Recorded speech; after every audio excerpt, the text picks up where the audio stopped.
Okay, Assalamualaikum warahmatullahi wabarakatuh. So, ni kita nak sambung yang hari tu. Inilah dia. Hari tu kita berhenti dekat 6.3, hari ni 6.2. 6.3, 6.2. Sorry, 6.4. Okay, yep.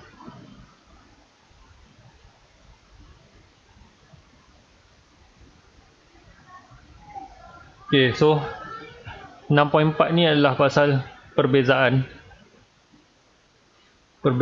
antara squirrel cage dengan slip ring. Dia benda yang sama, dua-dua ni kita consider sebagai jenis yang sama. Dua-dua adalah induction motor yang chapter 6 kita belajar ni. Okey, cumanya beza dia dekat, kalau ingat lagi, dekat sini ni, dekat rotor dia. Ni beza dia, yang ni dia guna squirrel cage rotor. Kalau slip ring tu dia pakai, dia ada winding kat dalam ni. So tu perbezaan utama dia. So dari segi binaan, kalau squirrel cage motor, dia adalah paling simple dan paling rugged. Rugged maksud dia apa rugged? Adakah ia bergaya?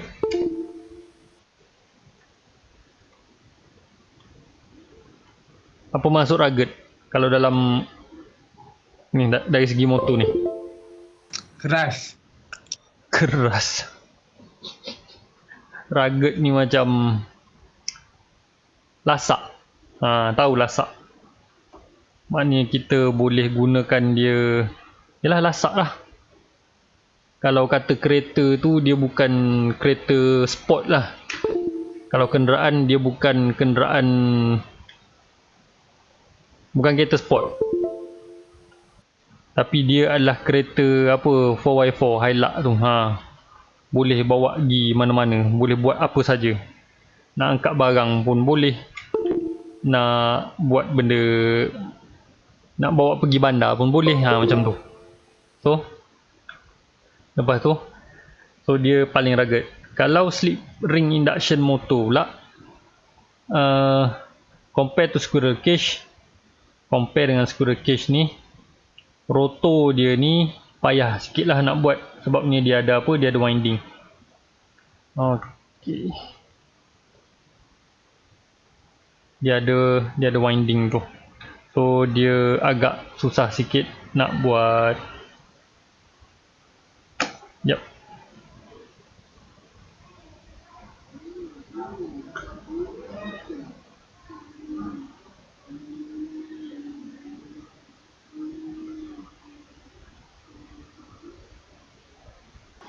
Okay, sambung. So rotor construction dia tu tak simple lah. Rotor construction ni lah yang membezakan dia ni. Okay, so saya highlight kan kat sini rotor, binaan rotor dia ni. Okay, yang ni pun sama, rotor dia ni. Okay, next. Dari segi binaan juga, dia adalah silinder, sama je dua-dua silinder.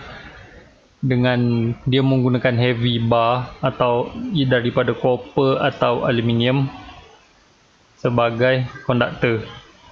Okay, walaupun dia adalah seketul besi, tapi dia adalah dia besi yang kena pengalih lah. Maknanya tak boleh lah nak buat apa ni, rotor tu menggunakan plastik. Faham? Dia tak boleh, dia kena konduktor. So depend lah, kalau banyak guna aluminium mahal lah sikit kot, sebabnya ringan lah kalau apa nama ni, aluminium. Yang ni pun sama, cylindrical laminate dan di wound, maknanya ada winding, ikut bilangan pole dia berapa. Okay, lepas tu beza dia seterusnya, no moving contact in the rotor. Sebab dia seketul, solid je, so dia tak ada contact yang bergerak. Kalau yang untuk slip ring, dia ada carbon brush. Okay, carbon brush. Ingat lagi hari tu, carbon brush dia kat mana?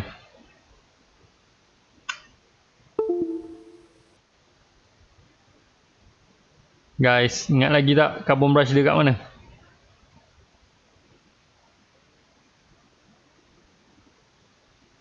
Tak ingat lah tu Dia kalau ingat je carbon brush. tak ingat lah tu kalau Brush. macam tu. Tak ingat je. Ada dalam tu ha. Ni, kat depan ni ha. Ni, ni. Itu ha. Oh, yang tu je. Yang ni lah carbon brush dia semua tu, sebab tu dia nama brushes dengan slip ring ni. So kalau apa ni squirrel cage tak ada lah, dia kosong je macam ni kan. So tak ada moving part, tak ada part yang bergerak. Okay, next, rotobar are permanently short circuit. So tak boleh nak sambung resistant. Sebab apa? Dia dah short circuit. Kalau yang ni pula squirrel cage, memang kita nak mulakan dia kena short circuit. So biasa kalau nak short circuit, kita akan sambungkan dia kepada resistor bank. Sambung kepada resistor bank. Tahu resistor bank? Pernah dengar bank? Ni bukan bank lah, bukan bank duit tu, tapi benda ni kita panggil resistor bank, capacitor bank. Sebabnya dia ada banyak, dia adalah sekumpulan. So that's why dia panggil bank. Nanti dalam chapter seterusnya, chapter 7, kita akan tengok pula, kita akan belajar pasal starter semua ni.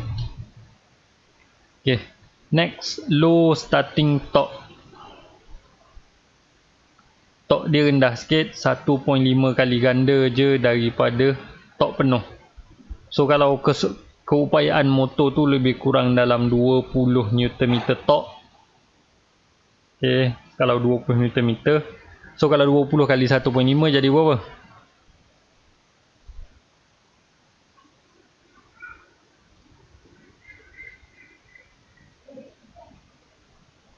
Satu 5. 20 kali 1.5 berapa? 30. 30 Newton. 30 Newton ni, 30 ni adalah starting. Faham tak maksud starting? Tak. Dia macam ni. Contoh kalau kereta ke motor ke kenderaan lah, kalau dekat traffic light, kalau kita mula bergerak tu kan, so dia punya pick up tu berapa? So kalau pick up motor tu rendah, kalau naik 2 orang, dia akan lagi slow berbanding dengan naik seorang. Betul tak? Faham tak? Kalau beban dia tu berat, slow lah dia nak bergerak awal-awal tu. Starting. Starting tu slow. Tapi kalau macam motor slip ring ni pula, torque dia tinggi. So kalau kata ni, kalau perbandingan ni adalah motosikal, so yang ni akan lagi ke depan dengan berat yang sama. Katakanlah kalau ada 2 Danish naik motor tu. Danish ada ke tak ni? Senyap je dia ni. So, ada. Kalau 2 Danish naik motor tu, motor ni akan pergi, kalau dia naik motor ni akan ke depan lagi. Contohlah kalau ni EX5, EX5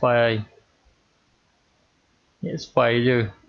Tak boleh bagi contoh ni sangat. Tak boleh lah. Yang ni lah EX5, tak jadi. Payah nak bagi. Ni EX5. Yang ni nak apa? Y suku. CC lah pula tak sama. Motor apa 100 cc? Payah.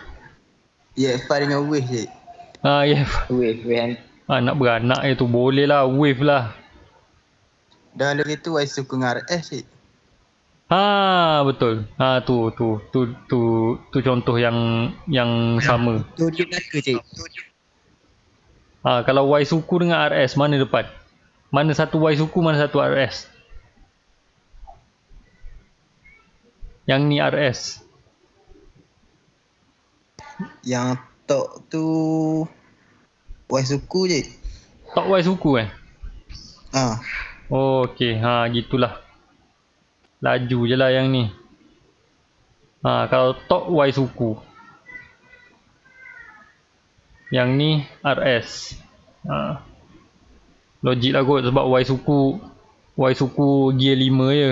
Jadi gear 1 dia tu lagi long sikit daripada yang ni. Daripada RS gear 6. Ratio dia kecil lagi. So gitulah lebih kurangnya. Okay.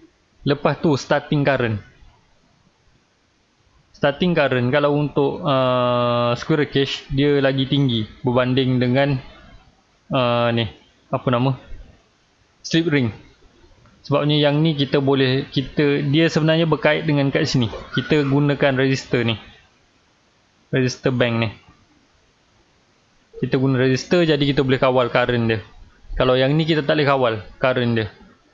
Kalau kita bagi banyak tu lah. Dia akan gunakan semua. So kalau yang ni cheaper cost. Memanglah harga dia murah. Dia paling murah. Banding dengan yang ni lagi mahal. Minggu lepas saya dah explain yang kalau motor slip ring cost nak buat dia tu lagi tinggi. Lepas tu dia tak buat untuk saiz kecil. Dia biasa buat untuk saiz-saiz besar je. Okay. So ni advantage dia. Efficiency dia advantage dia tu bermaksud yang ni. Sebab kita macam fokus pada ni sikit. Kita fokus pada squirrel cage. So efficiency dia lagi tinggi. Dia lagi murah. Dan rugged. No slip ring brushes bla bla semua ni. Benda-benda ni semua tak ada. Slip ring tak ada, brush tak ada, short circuit tak ada. Jadi dia lagi simple. Nak operate dia tu lagi simple. Lepas tu ni dia, better space factor. Sebabnya saiz dia lagi kecil. Kalau 10 HP untuk squirrel cage mungkin besar ni.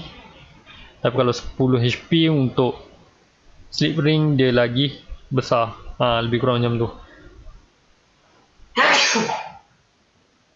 Sorry. Okay, so space dia lagi compact lah.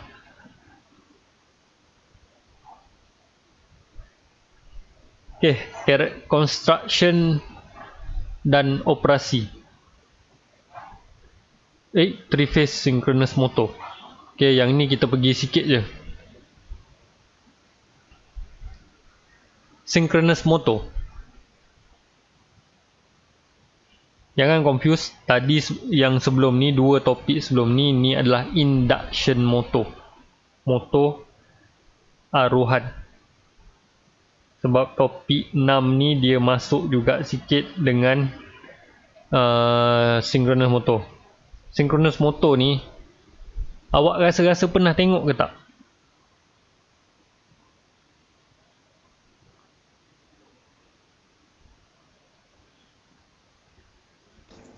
Synchronous motor.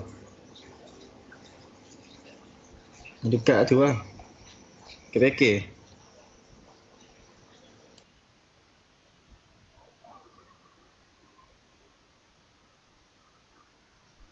Dekat bengkel.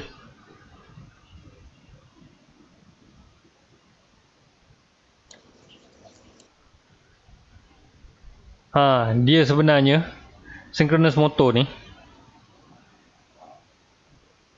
apa nama ni,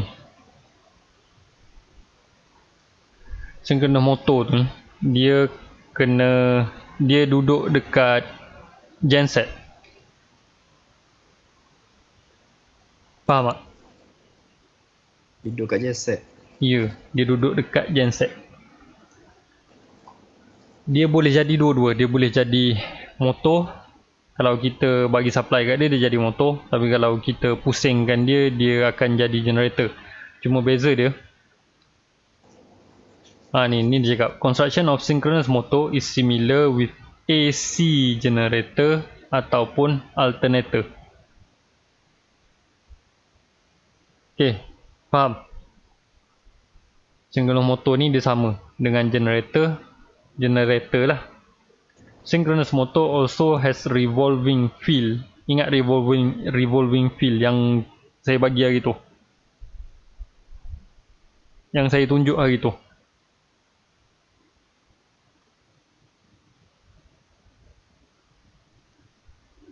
Ingat tak? Tak ingat?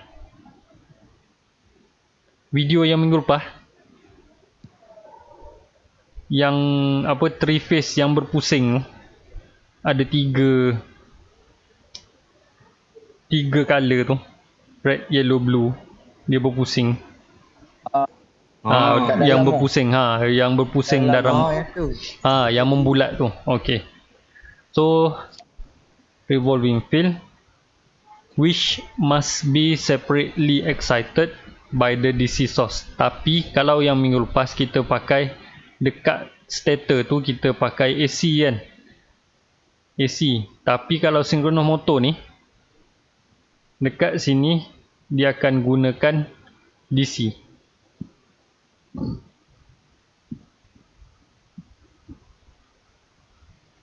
Dekat sini dia akan pakai DC.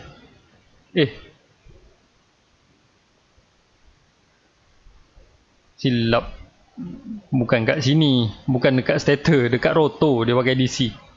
Dekat bahagian rotor dia akan bagi supply DC. Pelik tak? Sebab ni motor ni, kalau synchronous motor ni dia AC. Synchronous motor ni dia AC, tapi dia memerlukan supply DC. Macam mana dia nak gunakan supply DC ni? Dia boleh sama ada gunakan rectifier ataupun dia gunakan yang kebiasaannya juga, dia gunakan DC, bolehlah DC battery. Dia gunakan bateri. Okay. So untuk synchronous motor ni, sebab itulah kalau hari tu tak sure lah, sempat tengok ke tak generator kita kat bilik belakang tu, dia akan ada battery bank. Dia akan ada bank bateri yang panjang sebenarnya. Banyak, dia ada banyak sel bateri.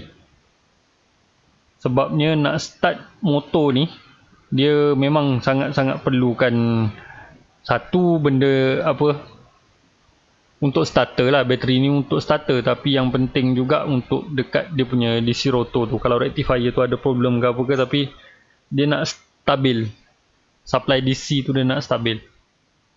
Kalau tak, speed motor tu akan berubah. Sebab kalau motor synchronous ni, yang penting adalah inilah, hal laju dia tetap.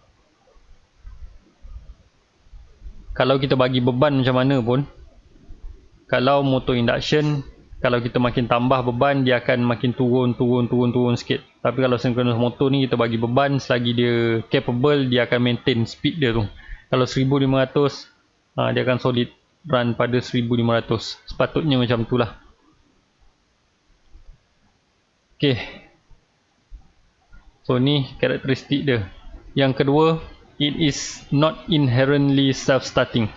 It has to be run up to speed or near synchronous speed by some means before it can be synchronous to the supply. Dia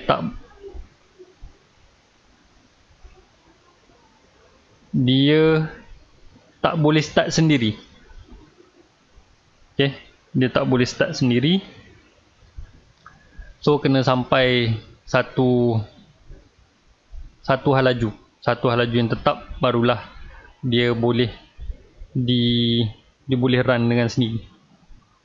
So dia kena ada starter.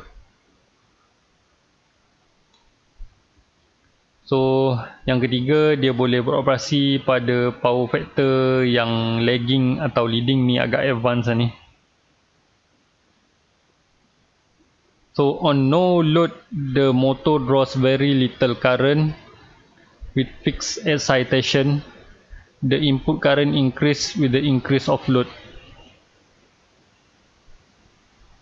After the maximum current is achieved, no further increase in load is possible. If the motor is further loaded, the motor will stop. So dia ada level current maksimum dia. Kalau kita dah bagi maksimum, kita dah tak boleh tambah beban dah. Kalau tambah beban juga dia akan overload, so dia akan berhenti.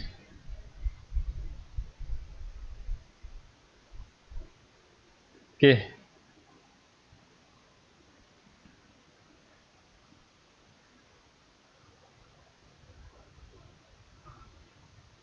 Construction, ni binaan dia.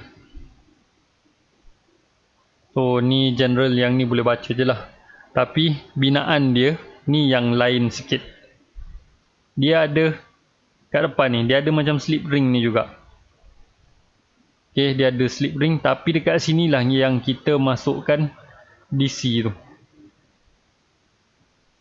Tapi keseluruhan dekat belakang yang dia generate ataupun dekat stator punya winding, kita akan bagi AC. Tapi dekat sini, dekat rotor ni kita bagi dia DC. So ni lah yang saya cakap rectifier tadi. Apa guna rectifier? Adalah untuk hasilkan DC. Ni sebenarnya penghasil DC. Bateri pun akan ada juga untuk starter dia. So yang ni dari sini dia macam self excitation, maksudnya dia generate sendiri ke sini. So DC akan duduk dalam ni. Segala semua ni kenapa? Sebab sini dia dah jadi macam magnet. Sebenarnya dia nak buat ni magnet.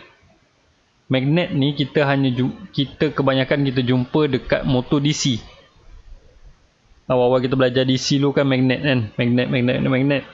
So ni sebenarnya dia nak buat magnet kat sini. Tapi magnet ni kena bertindak balas dengan current magnet. Kalau DC, supply dia macam ni, betul tak? Supply dia macam ni. Dia stable je kan. Kalau kata 12 volt, so 12 volt lah. Stabil, sama rata je. Tapi kalau AC, supply dia Allah. Yep.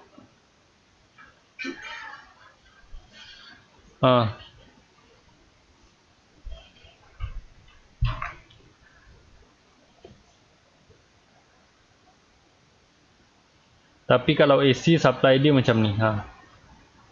So dia akan bertindak balas antara dua ni. DC 12 volt ni dengan AC yang kat atas ni, supply ni. Okay.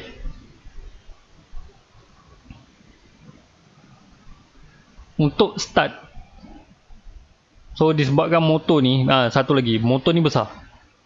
Dia tak ada saya kecil. Walaupun dia winding dia lagi banyak, so motor tu sangat besar. So dia memerlukan, untuk start dia prime mover is coupled to the synchronous motor shaft. This method sometimes used in lab when the synchronous speed is not equipped with damper winding. Ni kalau tak guna, ni lah yang biasa digunakan. Dia kena ada starter, prime mover, penggerak utama. Generally, the synchronous motor is purposely work as the constant prime mover that will rotate the DC generator. So, prime mover ni akan akan rotate generator ni. Okay, bila ada ni, mana gambar? Okay, kat depan ni ada satu prime mover, penggerak utama, starter lah, starter. So starter ni bila dia start pusing, barulah DC ni akan terhasil. Bila DC ni terhasil, baru dia akan energizekan magnet kat sini. So bila kita dah ada magnet kat sini, AC pun kita bagi, so dia akan start berpusing. dia starting dia kat sini. Dia kena ada starter. Ya Allah, sorry. Ni. However, in order to bring the synchronous motor up to synchronization, the DC generator is operated as a prime mover. Inilah dia, sebab itulah dia kena ada DC generator kat depan. So dia tu juga dia jadi starter. Untuk salient pole ni macam mana? Dia rata lah. Dia licin. Salient pole dia ada dua jenis pole, salient dengan non salient. So untuk salient pole biasanya dia akan gunakan winding lah, damper winding.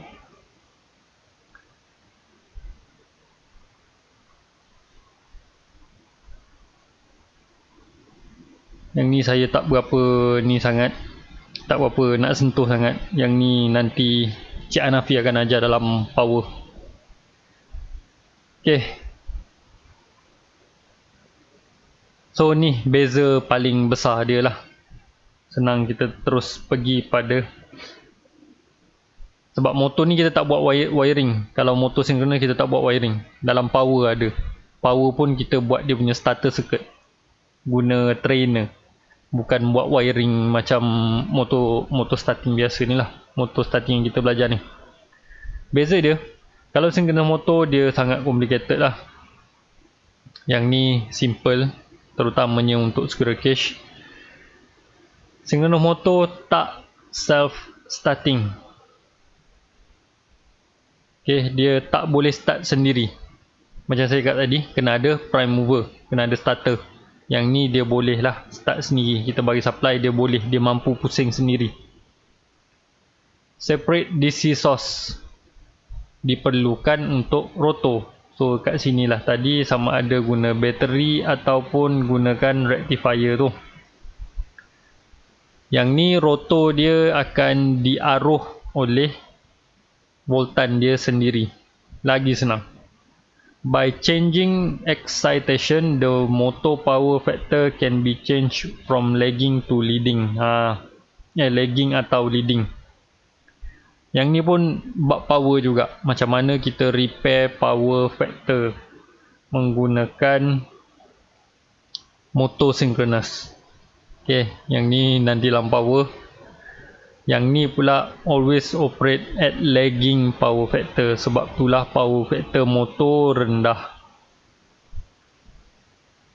Power factor motor biasa 0.6 something. Macam tu 0.6 ke 0.7. Tapi kalau motor high efficiency tinggi lah sikit. Tapi biasa ni power factor dia. Masa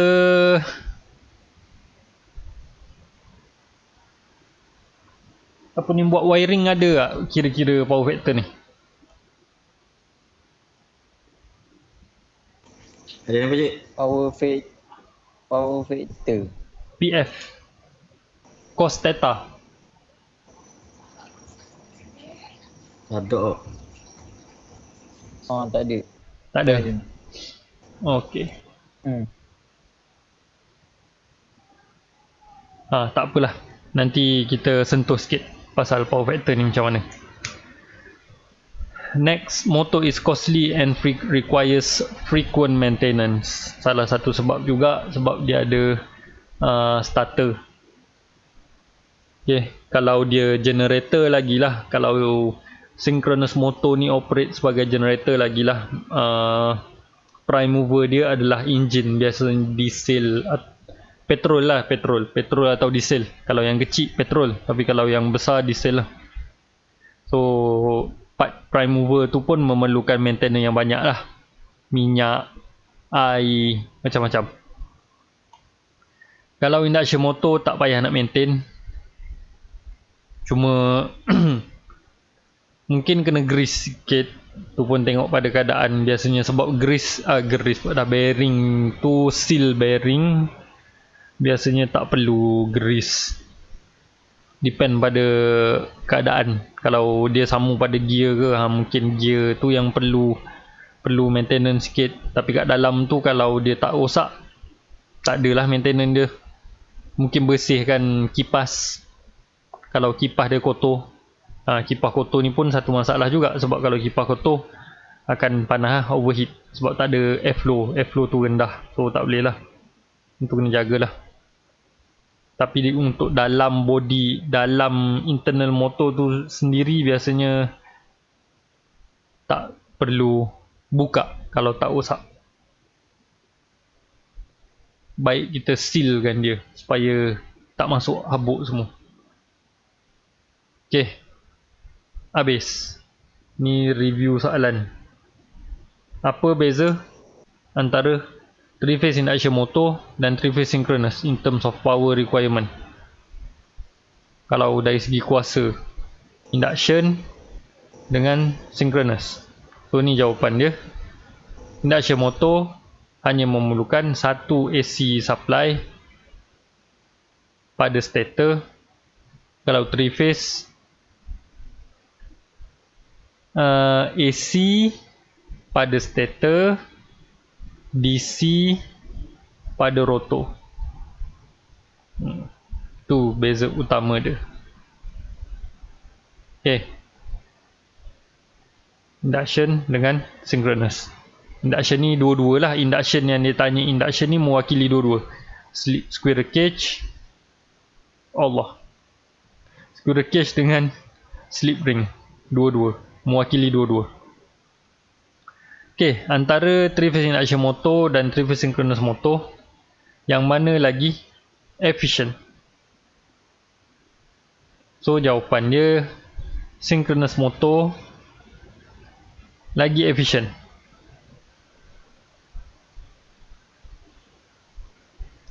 Sebab apa? Induction motor mempunyai slip yang kita kira minggu lepas tu, tapi dan dia akan beroperasi rendah daripada synchronous speed. 3-phase synchronous motor pula, dia lagi kita boleh kawal. Maksudnya dia kurang, slip dia tu rendah. Dia tak ada slip, dia boleh dikatakan tak ada slip. Kita boleh buat dia sama, speed dia sama. Kalau kata 1,500 supply kita kira-kira kelajuan dia 1,500. So kalau untuk synchronous speed, dia boleh kita buat dia dengan beban pun dia boleh beroperasi pada 1,500 RPM.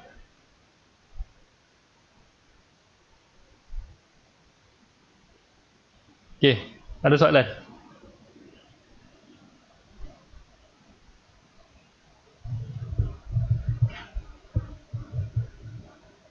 Tak ada, Cik.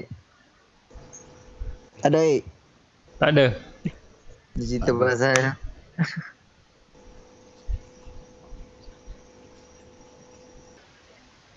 Ada soalan? Tak ada kan? Ke ada? tak ada, Cik. Tak ada. Okay, so soalan kita tunggu next class tu, hari Khamis. Kita buat calculation semua. Okay, so terima kasih. Assalamualaikum warahmatullahi wabarakatuh. Cik, terima kasih, Cik. Terima kasih. Terima kasih, Cik.